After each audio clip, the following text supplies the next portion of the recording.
খাবার টেবিলে বসে মাকে চোখ দিয়ে ইশারা করে বললাম আমার কথাটা বাবাকে বলার জন্য। মা ভয়ে ভয়ে বাবাকে বলল, তোমার ছেলে নাকি বন্ধুদের সাথে কক্সবাজারে ঘুরতে যাবে, সেখানে কয়েকদিন থাকবে, ওর নাকি 10,000 টাকা লাগবে।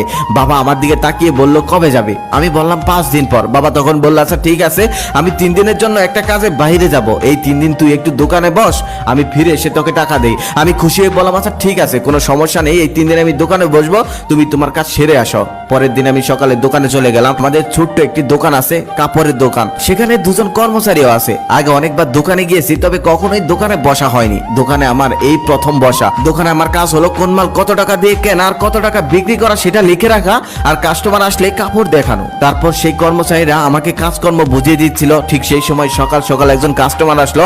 সে এসে 20-25টা শার্ট দেখলো, তবে একটাও তার পছন্দ হলো না। অবশেষে সে চলে গেল।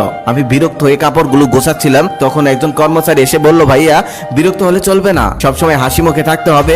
কিছু কিছু কাস্টমার এসে দোকানের সমস্ত কাপড় দেখে ফেলবে, তবে একটাও নিবে না, কিচ্ছু করার নেই, তারপরেও হাসি মুখে থাকতে হবে। তার কিছুক্ষণ পর আরেকটা ছেলে আসলো।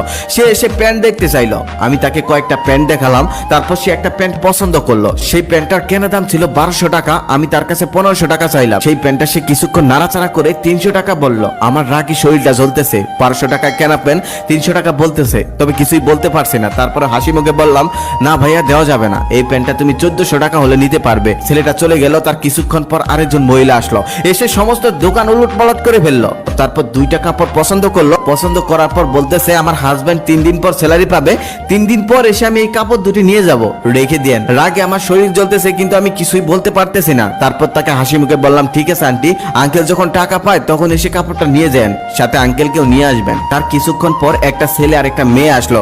দেখেই মনে হচ্ছিল তারা গার্লফ্রেন্ড বয়ফ্রেন্ড। এসে অনেক ভাব দেখাচ্ছিল। এক কর্মচারীকে বলল, তোদের দোকানের সব থেকে ভালো কাপড় চোপড় গুলো আমাকে দেখা। তারপর সে অনেকগুলো কাপড় চোপড় দেখালো।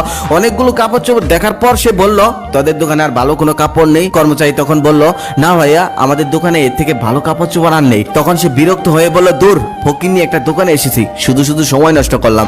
তখন আর সহ্য করতে পারলাম না, মুখ ফুটে বলেই ফেললাম, ভাইয়া আপনি তো বড় লোকের পোলা, তাহলে এখানে কেন এসেছেন?